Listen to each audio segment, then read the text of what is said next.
Thanks. Thanks so And much. Monica, if it works for you, Alana can run the slides for us. We'll just have to tell her when to advance them. Okay. Thanks so much, Alana. We appreciate that. Yeah, no problem. So just as folks are settling in, welcome, welcome, welcome. We're excited to have you all. If you're settling in, and we'll give folks just another maybe 30 seconds and then we'll get started. If you could go ahead and just check in with us this morning or this afternoon by adding in the chat your name, any organizations that you're representing, and also if there are pronouns that you want to make sure that we're aware of, if you could add those as well. And I guess our question for the day would be any fun activity that you get excited about during this fall season.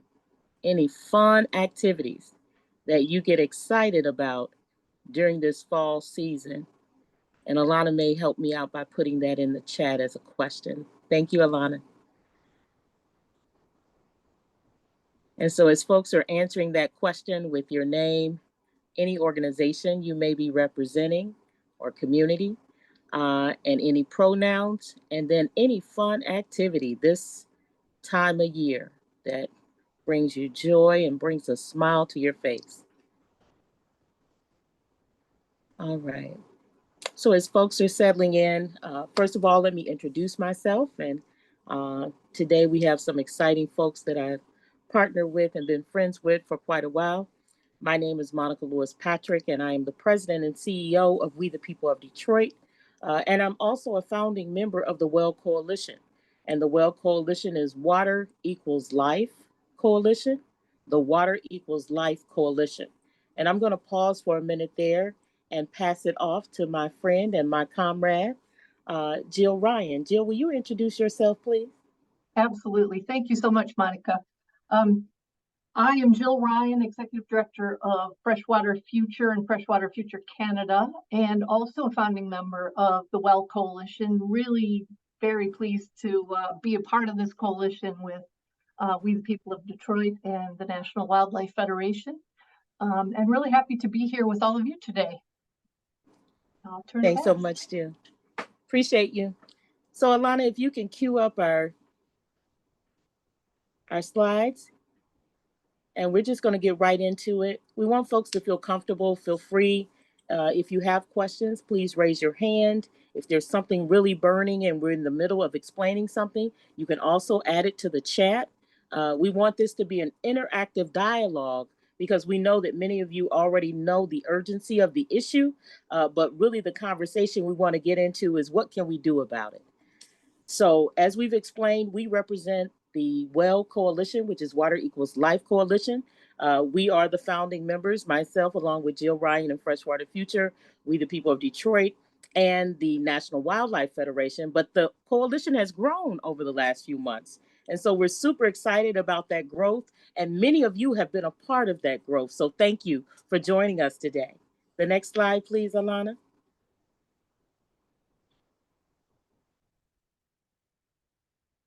The next one, please.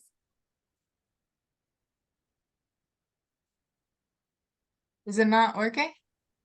Yes, it is. It's just okay. we sort of jumped ahead with our introduction, so okay. we can move that. But here, basically, we are a coalition of local, state, and national organizations. We have folks that also are frontline and most impacted members that have actually lived themselves without the ability to afford their water. And not only for sustaining life, but it's also for fostering healthy communities and a prosperous future. We know and we understand that having access to clean, safe, and affordable water is critical for being able to have good quality health, to maintain our homes and sanitation, to be able to make sure that we're not losing our children because we cannot afford our water. And then it's also a critical part of being able to make sure we can keep control of our property. Because when you can't afford your water right now, it can be placed as a water debt, as a lien against that property. But our vision for Michigan, where all residents have equitable access to affordable water within their place of residence. So that's what we want you to join us today in being able to advance for all of our residents here in the great state of Michigan. The next one, please, Alana.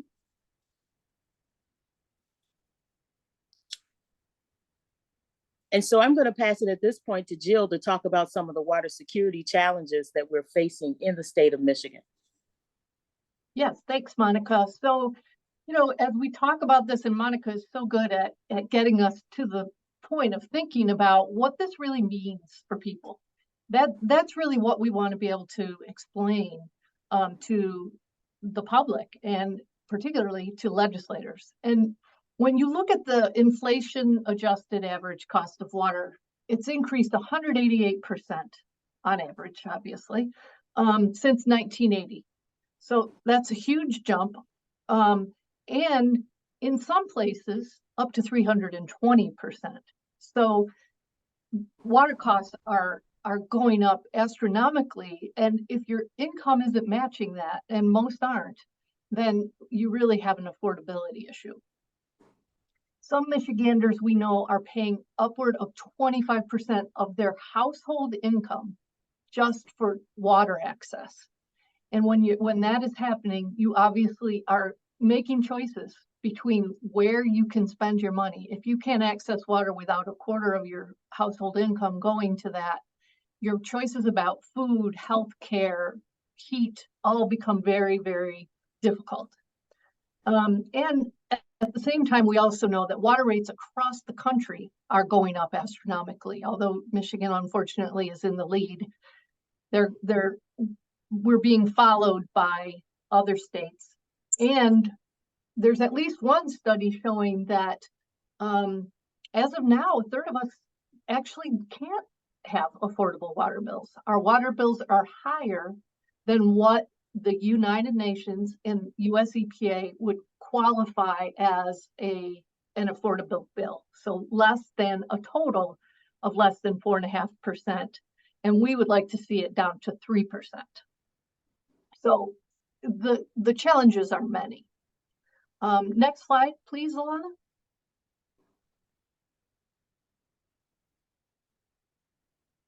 Oops, sorry. So what we're working together on, and we'd like to invite everybody to work on this with us, is creating legislation that is crafted and passed, that is rooted in equity, sustainability, and fairness. And I think, as most of you know, we, the people of Detroit, Freshwater Future, and many other groups on this call, as well as many that aren't, have been working on that. We created a pledge a number of years ago with community focus, where community created that pledge of what is needed in water affordability bills. And so what we're doing now is trying to implement that pledge into legislation. So that's what we're going to get into some specifics on now. Next slide, please. Okay, so there has been a package of bills introduced by Senator Chang as the lead, but up through other senators as well. The bill numbers are here if you'd like to look those up. I'm going to go through this pretty quickly so that we can then move on to what is needed to change in these bills. We have the WEL Coalition has been at the table with the negotiations for this for months, but we were not able to get all of the things that are needed into the bill, and so that's where we are today. So let's talk about what has been introduced. It would cap payment of water bills, including drinking water, stormwater, and sewage treatment, although it's linked, that capping is linked to external funding, and we'll get more into that. But that is a big concern for us, that those caps might change or go away. It would also provide up to $2,500 for plumbing repairs, because we know a lot of water bills are exorbitant because of leaks. So it is important that there is a way to fix those. It would provide a path for arrears forgiveness. We know that past debt is really hurting people, and as Monica was saying, that's when they get into these liens on their property. It would prohibit certifying water arrears to property tax, at least while people are in the program. It would create a two-tiered system for the caps on the water bills.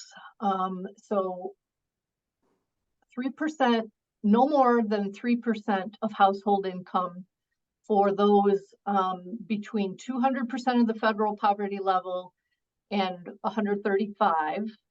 And then everyone under 135 would be at a flat fee.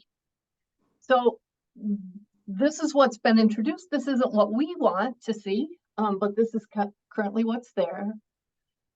It would also allow for systems with their own program to continue their program or use the state program. So this creates a state program that would be administered by the Department of Health and Human Services, but it also allows for providers to maintain their own programs. And it doesn't really ensure that those programs done by providers have to meet the same criteria as the state program.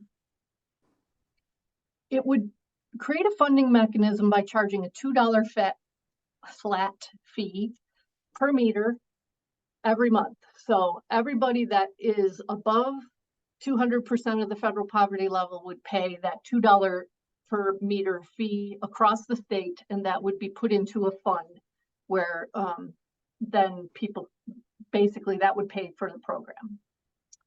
And it does provide some tenant protections, but only for new, renewed, or renegotiated leases. And we do have some concerns about that, and we have some potential fixes. So that's a very general overview of a very complicated package of bills that has been introduced just recently. Next slide, please.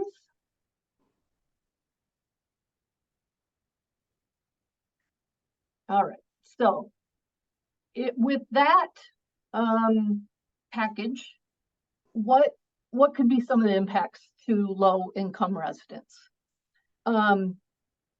We know that right now, through this package, the funding is tied to the benefits. And what we mean by that is, if there's not enough funding, then a task force and an agency will make decisions about how the program changes.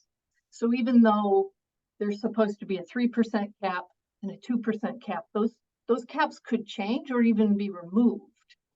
So if there isn't sufficient funding in the program, then rates could go up very quickly for people. And that's one of our biggest concerns, is that it's not affordability if it can change randomly. And so we're very concerned that this, even as this bill was crafted, the utilities told us that there was not enough money doing this to help everybody. And we feel there has to be a path for helping everybody.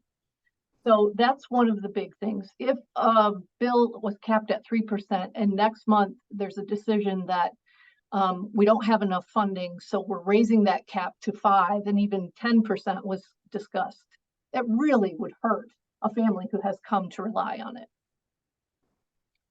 The next point is there's this averaging that is in the bills as they are, so that the tiers, the 2 tiers, are the amount paid in those tiers would be done by average household income within those tiers. We don't like that because that can make a big difference for a family who's on the lower side of that that tier, excuse me.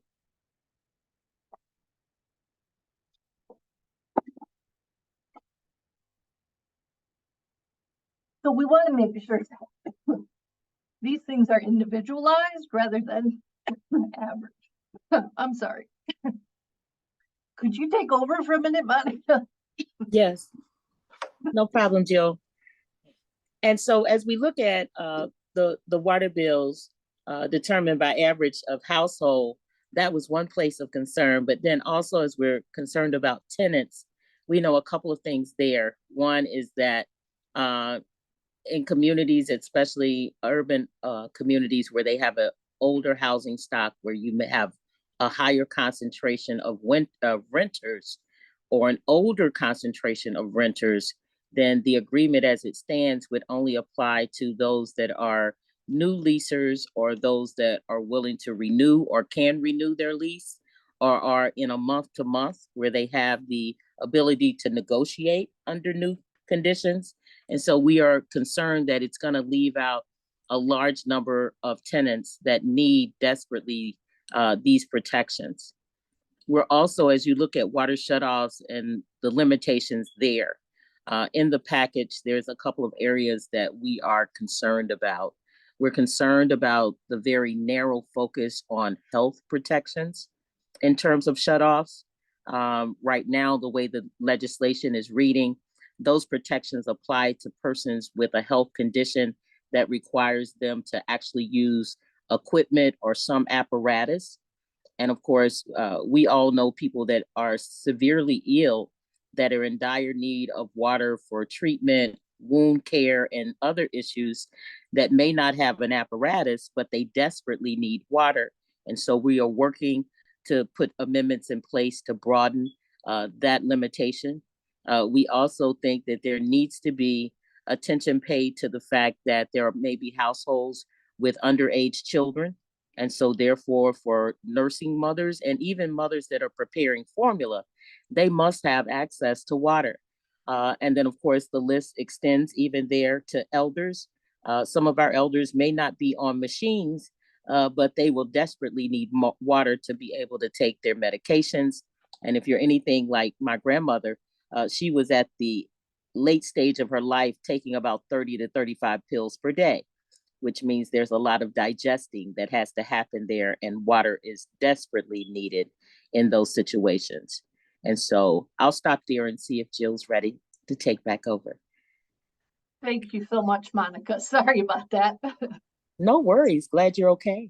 Yeah, thanks. Go ahead to the next slide, Alana. Okay, so we have a few tenants that come from the 10 points that are absolutely must-haves. So we've talked about those through the lens of what changes need to be made, but we want to be really clear. We see it that affordable water rates need to be capped, so capped at 3% of income or less. And that cap needs to apply to all of the water bills in a household, not just drinking water, but drinking water, stormwater, and sewer if the household has all of those bills. So that cap does need to apply to any of those fees. Another thing is this needs to be permanent. This cannot be something that moves around depending on funding, especially external funding. So we have to have a permanent solution, and those caps need to be permanent. We need to give people something they can depend on. Third, we need protections for all tenants, existing and new. So we want to include those that may have a short-term lease, they're on month to month, that aren't having to renegotiate a lease at the moment. We want everybody to be able to get those protections for tenants. We also want the shut-off protections, and that means being much more clear and transparent about when water can be shut off and the process that happens before a resident would be shut off, and making that very narrow window so that not only there are fewer times you can shut off people in the program, but when you do it, there is clear notice and opportunities for other assistance. And then finally, we have to help people get their arrears forgiven.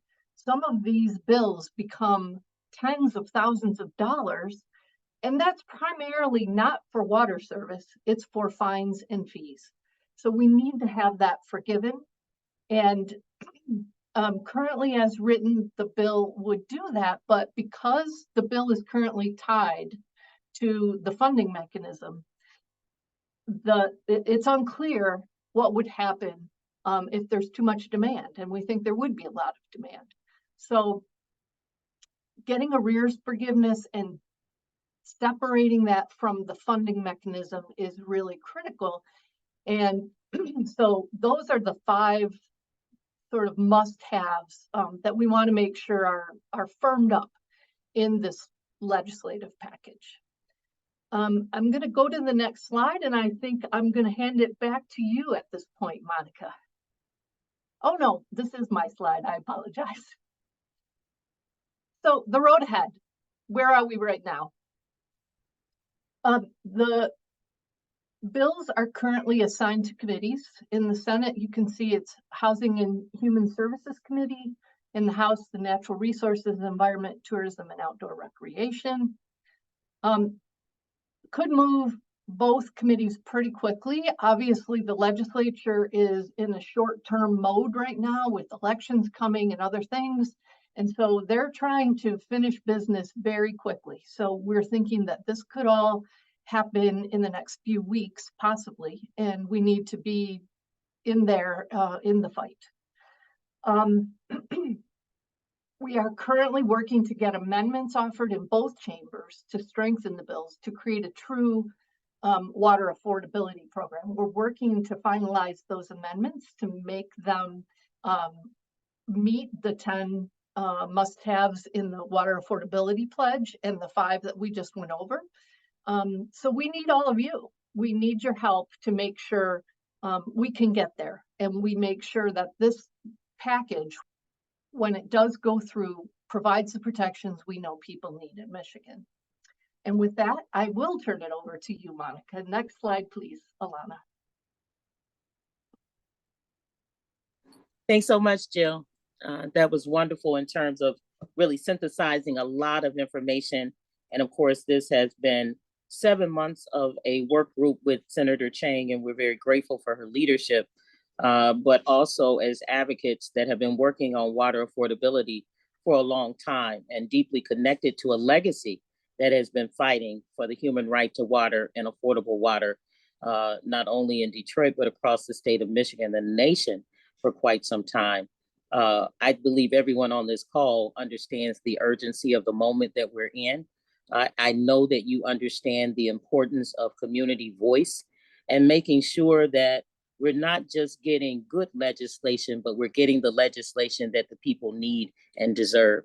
And so this is why we're in a wonderful moment of the amendment process, where there's still time for us to weigh in and shape and influence and really make the senator's legislation, we believe, better and really codified with more protections that will ensure that residents have water security in terms of true water affordability. And so advocacy is at the heart of this effort. And I think you've heard that from Jill. I know that that too is the voice that the National Wildlife Federation and all of our coalition partners bring to the table. We hope that if you have not joined the coalition, that today would be your day. We have an MOU that we can share with you. We would love to welcome your expertise, your strategic thinking, the relationships that you have with some of our legislators and our communities. Because as this legislation is moving forward, it's very important that we make sure that residents are clear on what it does have in it. As it changes, we want to make sure that we're alerting our community to those changes. And then as we get closer to codifying the legislation, we want to make sure that those alerts are there as well. And so this is a wonderful time to get plugged in, to get mobilized, to get energized and get empowered and be a part of the solution, which we know we've all got to be a part of, which is to save ourselves by making sure everybody has water. And so if we can go to the next slide, Alana. So these are the actions we're asking folks to take. We're asking you to spread the word.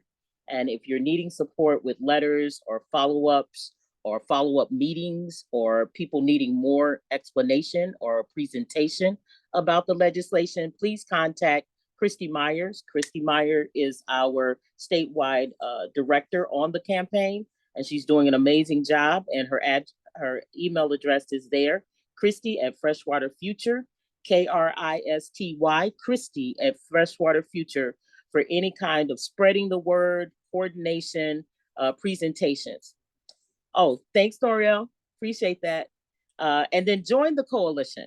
This is a wonderful time. If you've taken the pledge, thank you so much, and we appreciate that. If you have not taken this pledge, then please whip out your phones and go to the welcoalition.org, WEL Coalition, COALITION.org, and take the pledge right now before you get off this call. Don't let this call end without you having taken the pledge to ensure that we all are a part of producing water affordability for our state. And then we want you to take action. We must have you in this moment. Contact your legislators today. Start off with thanking them if they've been an active part of moving and progressing the conversation for a water affordability strategy for the state. But let them know that there is more to be done, that there are amendments that we would like for them to introduce and entertain, that we must have something that is codifiable, that we need them to take action in a way that will ensure that Michigan is leading the nation for true water affordability. And then if you can, take out your phone. There's a QR code over in the corner, and we need you to take a picture of that, share it out, get more people involved in this, because this is an all hands on deck moment. This is not anything that you can leave to one organization or even one coalition. This is one where we need all water warriors to be deputized. And if you haven't been deputized, this is your moment to get deputized. And so want to take a few moments and just see if there are any questions or comments about anything that you've heard today, because we desperately need you to take action today. So I'll stop there and see if there are any hands, and Alana and team, if you could help us identify those questions. And so one clarification, if I could, Monica, Christy at Freshwater Future, it's missing the .org. So just to make sure people know that the end of her email is .org. And I did see a question there come in. It looks like we have one from Norrell. Her question is, can you share what to expect next in the process? And Jill, can you highlight that again for us, please, just so people will know? Absolutely. Thank you, Norrell, for the great question. I think the next steps are going to be, as we get our amendments completed, which I think is going to be tomorrow. I'm hopeful it'll be tomorrow. Then we take them to the legislators who have agreed to potentially introduce those amendments. And then, and that would happen in the committees that we shared. Once those are in the committees, I think we will have the opportunity to start encouraging our legislators to pass those amendments. So that is probably the next step in the process, is really, once we get those amendments, we'll keep you posted. We'll get them into the legislators, and they will, and then we will let you know when we can start, how to start putting that pressure on, so that we get those amendments passed into the bill package. Thank you so much, Jill. Thank you for the question, Norrell.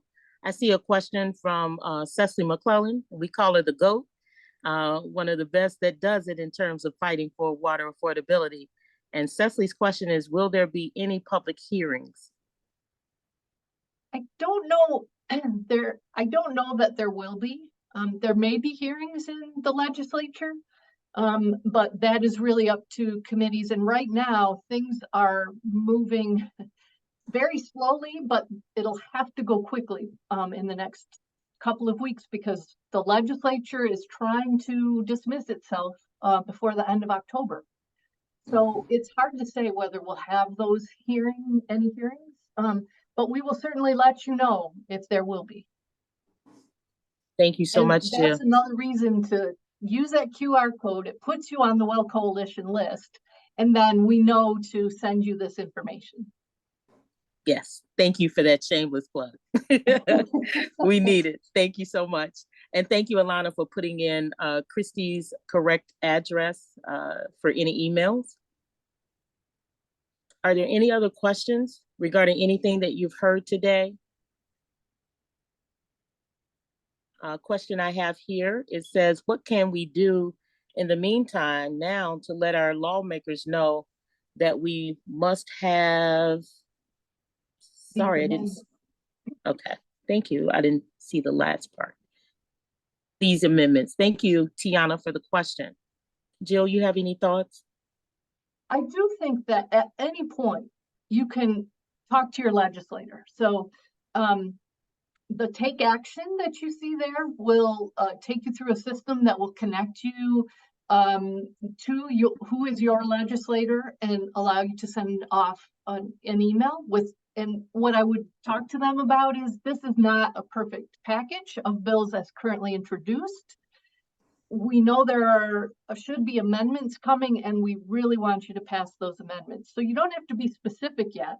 Once we have the specifics, we'll send that to you. But I totally think it's great if our best advocates can be in there talking to the legislators now and telling them this is coming and we expect it to be passed. Great question. And again, for those that have already taken the pledge and you're managing your own organizations, we welcome you as a partner into the process at a deeper level to be involved in the communications and the strategy and the thinking on how best to move this information. And we know this is a protracted fight. We know that if we are not successful in getting everything that we need, then we've got to gear up for the next leg of the fight. And so this is what we're inviting you to be a part of, is the ushering in and the continuous fighting for true water affordability for the residents of Michigan. And so if you would let us know if you are willing to be a member, a partner of the coalition in a more significant way, we have an MOU that we would invite our team to share with you. And we also welcome your thoughts and your strategies as a part of the winning formula for making sure that this success comes to the residents. They deserve this. We're not asking for anything more than what the people deserve.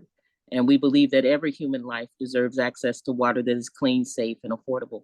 And so we just are so excited that all of you agree, that you have taken time out of your busy schedules to join us today, to hear about where things are with the policy, to hear also about what else we can do to strengthen this policy and really make it the policy that the people of Michigan deserve. And so, Jill, do you have anything else you would like to add, or is there any announcements or updates from our team that we would also like to share at this time?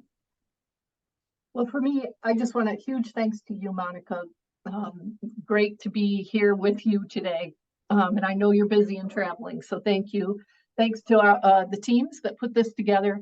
And thank you to all of you who are attending. We really look forward to working with you. And so please do take us up on those things. So you know, we will be sending out this recording. So you will get the recording, and the people who signed up but weren't able to attend today will also get the recording. And if you need to look up any of those names or addresses of where to go to take action or how to get a hold of us, please check out that recording. It'll be in there. In that email, we'll also try to put in all the links and things so that they're easily accessible for you. But yeah, we would love to hear from you and really appreciate your time. Thanks, Monica. Thanks, Jill. And I think we have maybe a couple of announcements of events that are up and coming.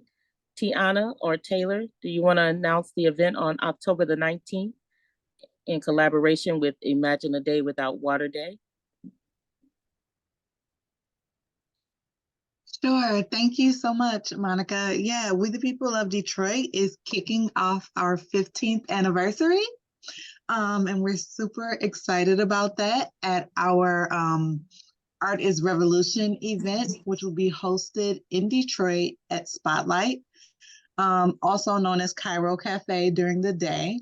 The event will start at 4:30 p.m. And our programming will be about 2 hours, and then we'll have a good old party to celebrate. So we hope that you all can attend. You can find more information on our website at wethepeopleofdetroit.com or on our social media pages. Thanks so much, Tiana. Mhm. And again, just want to thank our teams, both at Freshwater Future, We the People of Detroit, National Wildlife Federation, all of the coalition members of the communications squad who have just been throwing down for the last couple of months. Can't express our gratitude enough for what all of you do. And we're just praying that you have a rest of the day that is super amazing and full of excitement and rewarding on every level. So thank you for joining us, and you'll hear more from us from the WEL Coalition. Have a great day, everyone. Thank you. Bye-bye. Thank you. Well. Bye. Bye, everyone. Have a great day.